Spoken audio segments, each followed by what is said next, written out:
문재인 대통령과 모디 인도 총리가 어제 정상회담을 가졌습니다. 외신팀 이승희 기자 연결해 자세한 내용 들어보겠습니다. 이 기자, 먼저 어제 한 인도 정상회담 결과 소식부터 전해주시죠. 네, 오는 2030년까지 교역액을 500억 달러, 우리 돈으로 약 56조 원으로 늘리기로 결정했습니다. 이는 현재의 2배를 넘어서는 수준입니다. 이를 달성하기 위해서 양국은 비전 성명을 채택했는데요. 특히 4차 산업혁명 대응을 비롯해서 양국 간 경제 협력을 더욱 확대하기로 결정했습니다.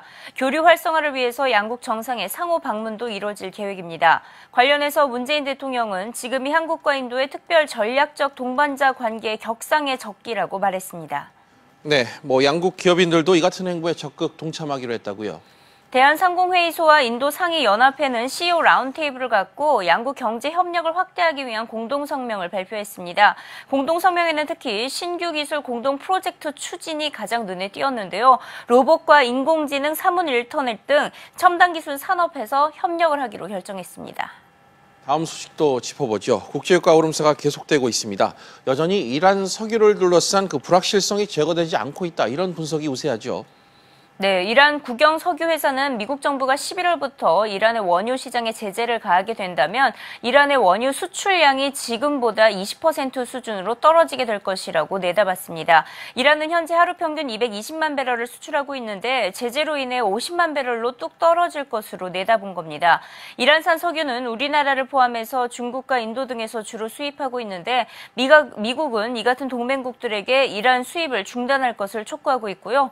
이에 이란은 석유 수송로를 봉쇄하겠다고 경고하는 등 강경하게 대응하고 있어서 유가 급등 우려감이 커지고 있습니다. 실제로 최근 이 같은 우려감이 반영돼 국제유가 상승세는 지속되고 있는데요. 오늘 장에서도 WTI 가격은 배럴당 74달러 선에서 마감했습니다. 시장에서는 이미 4년 만에 최고치를 기록한 WTI 가격이 배럴당 100달러를 넘어설 것으로 전망하고 있습니다. 그렇군요. 또 트럼프 대통령 소식이 들어왔는데 북대서양조약기구 나토 정상회의에 참석하기 위해 유럽 순방길에 올랐다는 내용이네요. 여전히 나토에 대한 불만이 많다고요. 네, 트럼프 대통령은 나토에 미국이 너무 많이 부담을 하고 있는 반면에 나토 동맹국들은 미국에 너무 적게 부담을 하고 있다고 지적했습니다. 그러면서 이번 회담에서도 유럽 각국의 국내 총생산 대비 최소 2%를 방위비에 충당해야 한다고 거듭 강조할 것으로 보이는데요.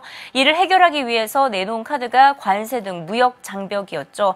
그러면서 이번 회담에서 가장 쉬운 상대는 솔직히 푸틴 대통령일 것이다라는 발언도 전했습니다.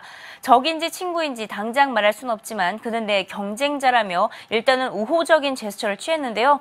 양국 정상들은 다음 주 헬싱키에서 회담을 가질 예정입니다. I have NATO, I have the UK, which is in somewhat turmoil, and I have Putin. Frankly, Putin may be the easiest of them all. Who would think? Who would think? 네, 무역 분쟁 소식도 계속해서 들어오고 있습니다. 독일의 대표적인 자동차 업체 BMW가 결국 미국 공장에서 생산을 축소하기로 결정했다고요. 네, BMW 측의 공식 입장은 전해지지 않고 있지만 BMW가 미국과 중국 간의 무역 전쟁으로 관세 압박을 견디지 못하고 있는 것은 확실해 보입니다. 미국 사우스캐롤라이나주에서 가동 중이던 SUV 제조 시설을 다른 지역으로 옮기는 방안을 검토 중인 것으로 알려졌기 때문인데요. 최근 계약을 보면 중국에서의 생산은 늘리는 반면 미국에서의 생산량은 줄이기로 결정한 것으로 전해지고 있습니다. 미국의 중국산 제품 관세 폭탄에 맞서서 중국이 미국산 자동차에 최고 40%의 보복관세를 부과하면서 미국에서의 생산 부담이 사실상 커진 상황입니다.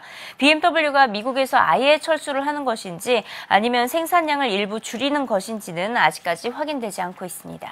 네, 비슷한 맥락으로 봐야 될까요? 전기차 업체 미국 기업인 그 테슬라 역시 중국에서 생산을 늘리고 차량 가격을 또 인상한다. 이런 소식이 들어왔네요. 네, 테슬라가 연간 50만 대씩 생산하는 공장을 중국 상하이에 건설하기로 결정했습니다. 미국 다음으로 가장 큰 규모인데요. 또 상하이 시정부는 테슬라의 자동차 생산과 연구개발, 판매를 최대한 지원할 것이라고 밝혔습니다. 그러면서 테슬라는 중국에서 판매되던 전기차에 대한 가격은 20% 인상하기로 결정했습니다. 미국산 자동차에 대한 중국의 40% 관세가 부담스러웠기 때문인데요. 관련해서 월스트리트저널은 중국 테슬라 소비자들이 이번 미국과 중국 간의 무역 전쟁이 첫 번째 희생자가 됐다고 표현하기도 했습니다. 지금까지 보도국에서 전해드렸습니다.